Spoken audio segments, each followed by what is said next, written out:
নমস্কার। আগামীকাল উঠতে চলেছে খুবই গুরুত্বপূর্ণ মামলা, বহু প্রতীক্ষিত ২০-২২ ডিএলএড মামলা, ২০-২২ ডিএলএড ব্যাচের মামলা। দেখতে পাচ্ছেন সৌমেন পাল ভার্সাস সাবরী নায়ক।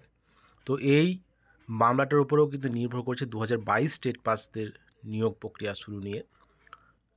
তো দেখা যাক এই আগামীকাল মামলাটি লিস্টেড হয়েছে।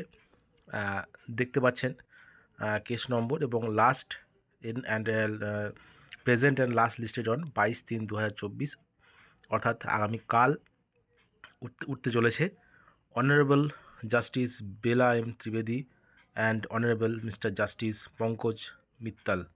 বেঞ্চ পরিবর্তন হয়েছে। সিরিয়াল নম্বর 67 সিরিয়াল নম্বরে আছে।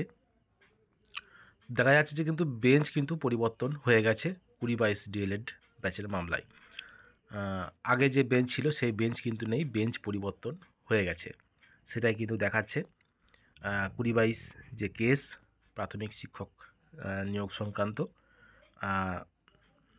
22/3/2024 অর্থাৎ আগামীকাল এই ২০-২২ ডিএলএড মামলা শোনা হবে এবং 67 নম্বরে লিস্টেড হয়েছে।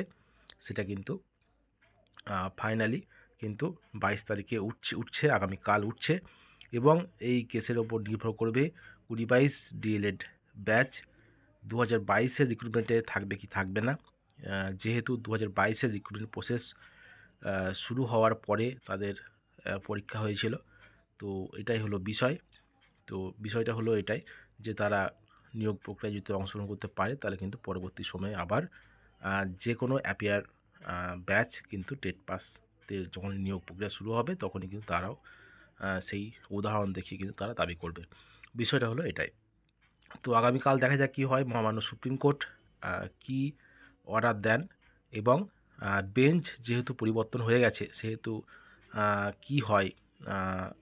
পর্ষদ কিন্তু সাবমিশন দিয়ে দিয়েছে ইতিমধ্যে, আজকেই দিয়ে দিয়েছে তাদের বক্তব্য, তাদের অবস্থান জানিয়েছে এবং ইন্টারভিউ নিয়েছে, সেটাও কিন্তু আজকে জানিয়ে দিয়েছে এফিডেভিটের মাধ্যমে।